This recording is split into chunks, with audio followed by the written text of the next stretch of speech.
Hola a todos, soy Gloria Alejandra Flores Gutiérrez, alumna de la Universidad Autónoma de Campeche, inscrita al programa educativo Licenciatura en Químico Farmacéutico Biólogo, y este trabajo es para la asignatura de Farmacoterapéutica 1.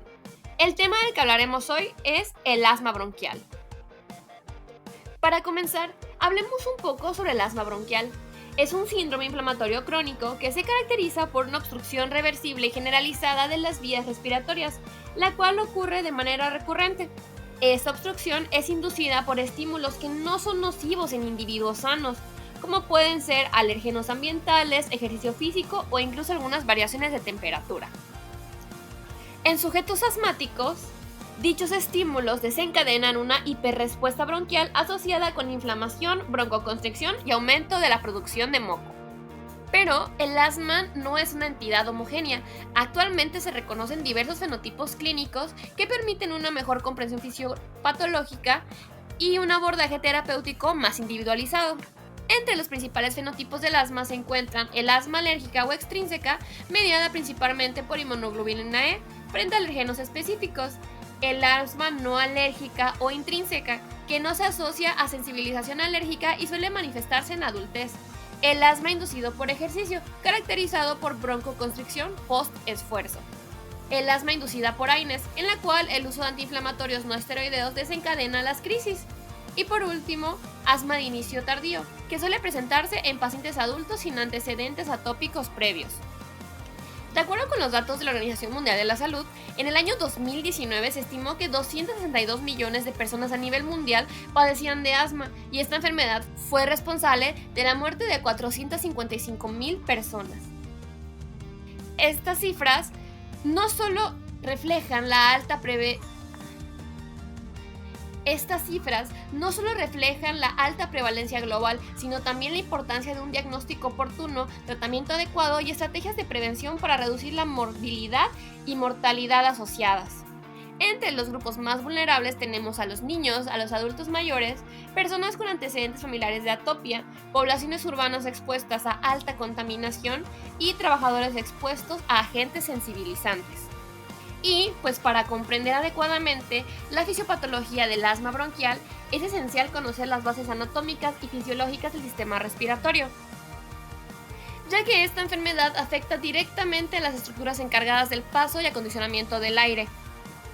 El sistema respiratorio está constituido por un conjunto de estructuras anatómicas especializadas cuya función principal es conducir el aire atmosférico hacia los pulmones, facilitando así el intercambio gaseoso a nivel alveolar.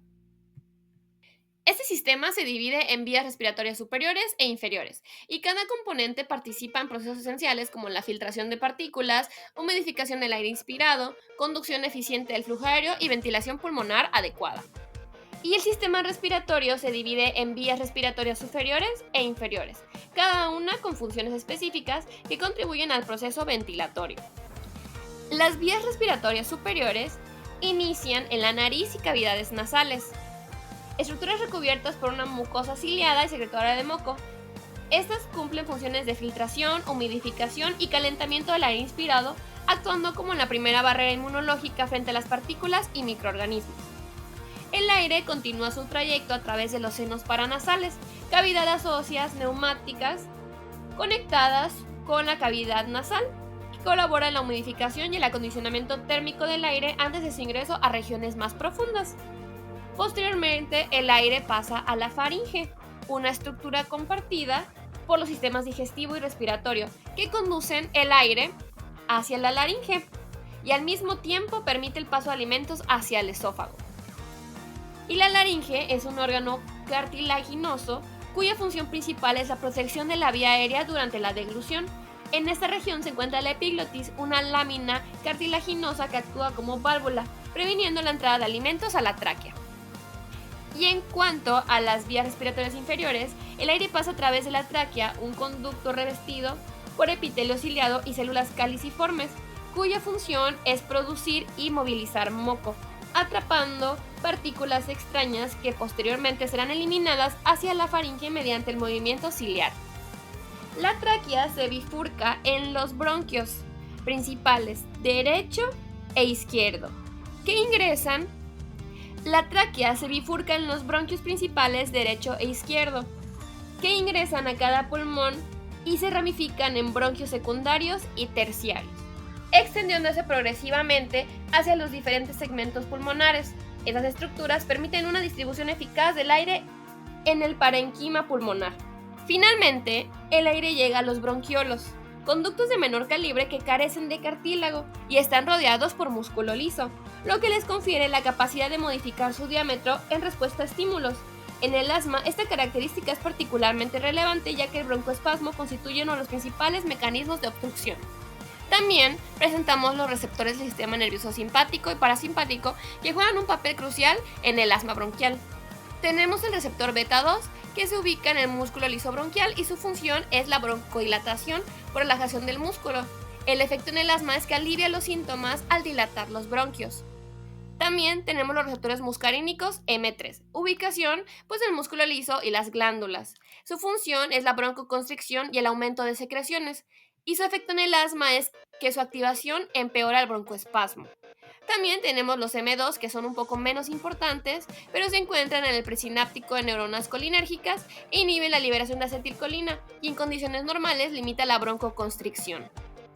Ahora tenemos que la fisiología respiratoria normal se basa en un proceso altamente coordinado que permite el intercambio gaseoso entre el medio ambiente y el organismo. Esto ocurre mediante una ventilación pulmonar eficiente. Y durante la ventilación pulmonar, el aire se moviliza entre la atmósfera y los alvéolos, gracias a diferencias de presión generadas por la contracción y relajación de los músculos respiratorios. Este flujo depende de factores como la tensión superficial alveolar, la distensión pulmonar y la resistencia de las vías aéreas. Los bronquios actúan como conductos principales para el aire y su diámetro se regula mediante procesos de broncoconstricción y broncodilatación, controlados por el músculo liso bronquial. Este ajuste dinámico permite optimizar la ventilación de acuerdo con las demandas metabólicas del cuerpo. A su vez, los bronquiolos terminales y respiratorios, carentes de cartílago y altamente sensibles a la regulación nerviosa, conducen el aire hacia los alvéolos y controlan la distribución regional del mismo. Su libre se modifica también por acción del sistema nervioso autónomo, lo que repercute directamente en la resistencia al flujo aéreo. La broncodilatación o broncoconstricción en los bronquiolos es fundamental para ajustar la resistencia al flujo de aire según las demandas respiratorias del cuerpo. También es muy importante mencionar la regulación nerviosa y química. La regulación nerviosa está mediada por el sistema simpático, que estimula receptores beta 2 adrenérgicos en el músculo liso, promoviendo la broncodilatación y facilitando el intercambio gaseoso. Y por el sistema parasimpático, que mediante acetilcolina y receptores muscarínicos M3 induce a la broncoconstricción y aumento de la secreción mucosa como mecanismo protector. En condiciones fisiológicas, la broncodilatación permite una mayor entrada de aire, especialmente durante el ejercicio o situaciones de estrés. Por el contrario, la broncoconstricción, aunque fisiológicamente defensiva ante irritantes, en el contexto del asma se vuelve patológica, provocando obstrucción en las vías aéreas y dificultad respiratoria. En la hepatiogenia tenemos que el asma es una enfermedad inflamatoria crónica de las vías respiratorias, cuya fisiopatología se basa en una hiperactividad bronquial persistente asociada a la inflamación de bajo grado y obstrucción variable del flujo aéreo, generalmente reversible. Su etiopatogenia es multifactorial y compleja, con una interacción dinámica entre factores genéticos, inmunológicos y ambientales. Se ha demostrado que el componente genético del asma es significativo, destacando una herencia poligénica modulada por el ambiente. Los antecedentes familiares del asma, rinitis alérgica o dermatitis atópica incrementan significativamente el riesgo de desarrollar la enfermedad, lo cual se relaciona con un fenotipo atópico. A nivel inmunológico, predomina una respuesta tipo Th2 mediada por linfocitos T cooperadores tipo 2 que inducen la síntesis de interleucinas clave. La interleucina 4 promueve la diferenciación de linfocitos B y la producción de inmunoglobulina E. La interleucina 5 actúa sobre los eosinófilos, favoreciendo su activación y supervivencia, mientras que la interleucina 13 está implicada en la hipersecreción mucosa y la hiperactividad bronquial. No obstante, para que esta predisposición se exprese clínicamente, el asma requiere la exposición a factores ambientales desencadenantes. Entre los más relevantes se encuentran los aeroalergenos, las infecciones respiratorias virales, la contaminación atmosférica y algunos fármacos como los antiinflamatorios no esteroideos. Desde el punto de vista inmunopatogénico, el asma alérgica se asocia principalmente con una hipersensibilidad de tipo 1, es decir, una reacción inmunológica inmediata mediada por IgE. Esta respuesta ocurre en individuos previamente sensibilizados, que al responder al alergeno específico desencadenan una respuesta exagerada. La fase de sensibilización inicia cuando el alergeno es procesado por células presentadoras de antígeno y reconocido por linfocitos TCD4, lo cual estimula la producción de IgE por parte de los linfocitos B, y esta IgE se une a receptores de alta afinidad en las células cebadas.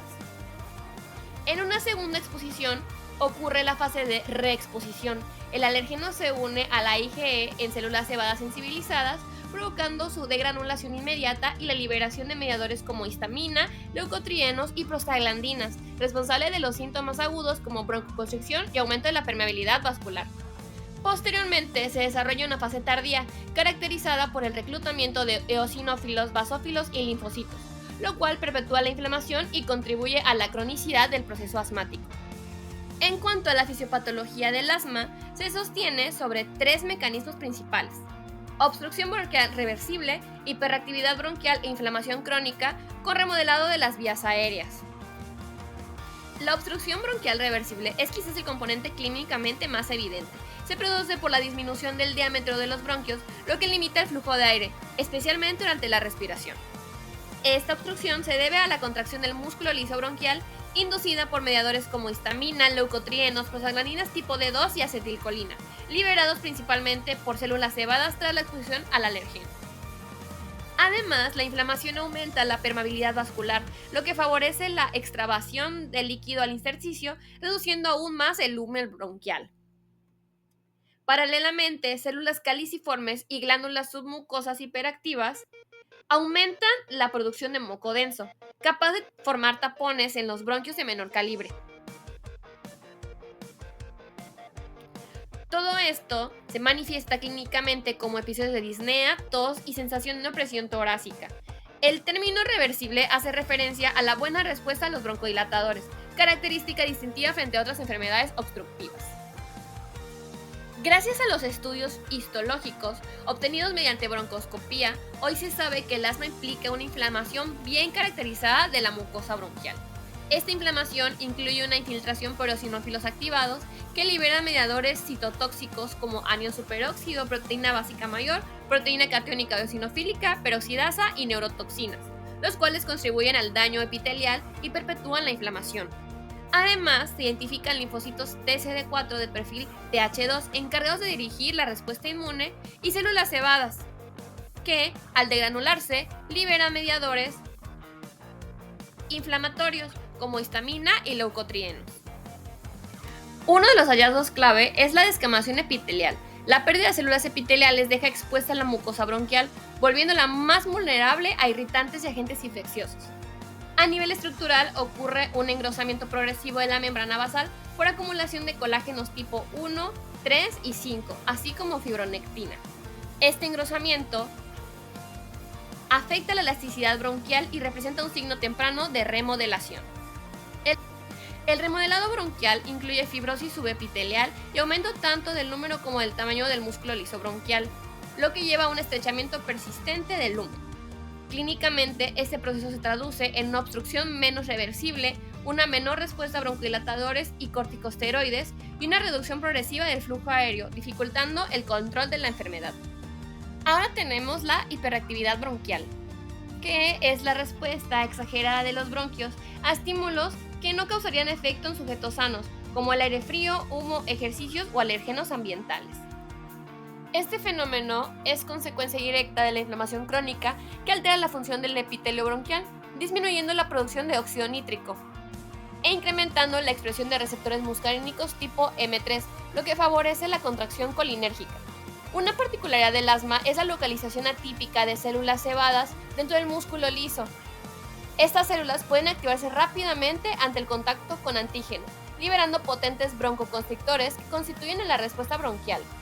También se ha observado una disfunción del sistema nervioso autónomo, con un desequilibrio entre el tono simpático y parasimpático. El predominio del estímulo parasimpático intensifica la contracción del músculo lísico, del músculo liso, amplificando la respuesta a estímulos mínimos. Clínicamente, la hiperactividad bronquial se manifiesta por síntomas típicos como tos, sibilancias, disnea y opresión torácica, específicamente en contextos de exposición a desencadenantes inespecíficos. Ahora presentaremos la clasificación farmacodinámica de los fármacos utilizados para tratar el asma bronquial, que se dividen principalmente en broncodilatadores y antiinflamatorios. Estos a su vez se dividen en agonistas beta-2 de acción corta, metilxantinas, antagonistas muscarínicos de acción prolongada, corticosteroides, inhibidores de la liberación de mediadores e inhibidores de los leucotrienos. A continuación, hablaremos de los mecanismos de acción de cada uno. Primero, platicaremos sobre los broncodilatadores. Estos fármacos se unen selectivamente a los receptores beta-2 adrenérgicos presentes en el músculo liso bronquial. Esta interacción activa la adenilato ciclasa a través de una proteína GS, lo que incrementa los niveles intracelulares de AMP cíclico, que activa la proteína quinasa A, la cual fosforila diversas proteínas que inducen la relajación del músculo liso bronquial, produciendo broncodilatación rápida. También tenemos las metilxantinas. Esos fármacos inducen broncodilatación principalmente mediante la inhibición de las isoformas de la enzima fosfodiesterasa, como se muestra en el diagrama. Esta inhibición evita la agregación del AMP cíclico, lo que genera un aumento sostenido de sus niveles intracelulares en el músculo liso bronquial. Y por último tenemos los antagonistas muscarínicos de acción prolongada, o también llamados LAMA. Estos fármacos actúan bloqueando de manera competitiva los receptores muscarínicos colinérgicos, especialmente los subtipos MTs ubicados en el músculo liso bronquial y las glándulas submucosas. Al inhibir la unión de la acetilcolina a estos receptores, se evita la contracción del músculo liso y la hipersecreción de moco, lo que favorece la broncodilatación y mejora el flujo aéreo. Ahora bien, platicaremos sobre los antiinflamatorios, empezando por los corticosteroides. Y, como se ilustra, ejercen su efecto antiasmático, principalmente a nivel intracelular. Al unirse a sus receptores citosólicos, modulan la transcripción génica en el núcleo celular. Específicamente suprimen la expresión de citocinas proinflamatorias clave en la patogénesis del asma, tales como la interleucina 4, la interleucina 5 y el factor de necrosis tumoral alfa. Simultáneamente inducen la síntesis de proteínas antiinflamatorias como la lipocortina 1. Y a nivel fisiopatológico, esta acción dual se traduce en una reducción significativa de la inflamación crónica de las vías aéreas.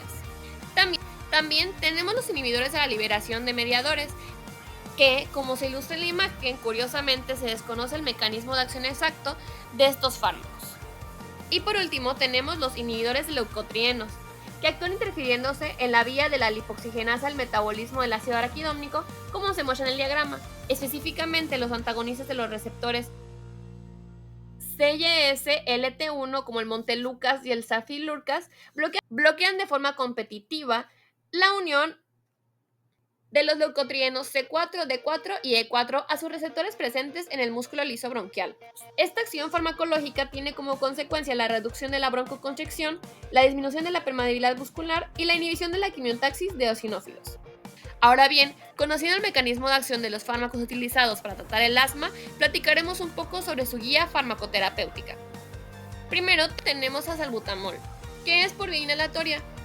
Es de inicio rápido de 5 a 15 minutos, su efecto máximo es de 30 a 60 minutos con una duración de 4 a 6 horas y se metaboliza en el hígado con expresión y se excreta de forma renal.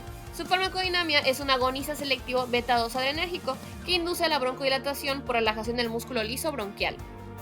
Se indica en las crisis agudas de asma, broncoespasmos reversibles. Se indica en las crisis agudas de asma y broncoespasmos reversibles. Y sus reacciones adversas principalmente son la taquicardia, temblores, nerviosismo, cefaleas e hipocalemia. Seguidamente tenemos la teofilina,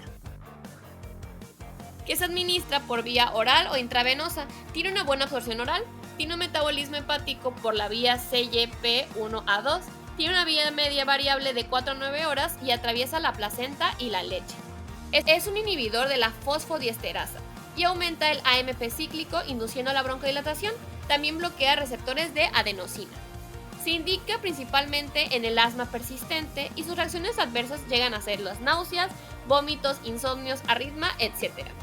Y sus reacciones adversas llegan a ser náuseas, vómitos, insomnios y arritmias. También tenemos el bromuro de tiotripio, que se que se administra por vía inhalatoria y su inicio de la acción es en 30 minutos con una duración prolongada de más de 24 horas y se elimina de forma renal.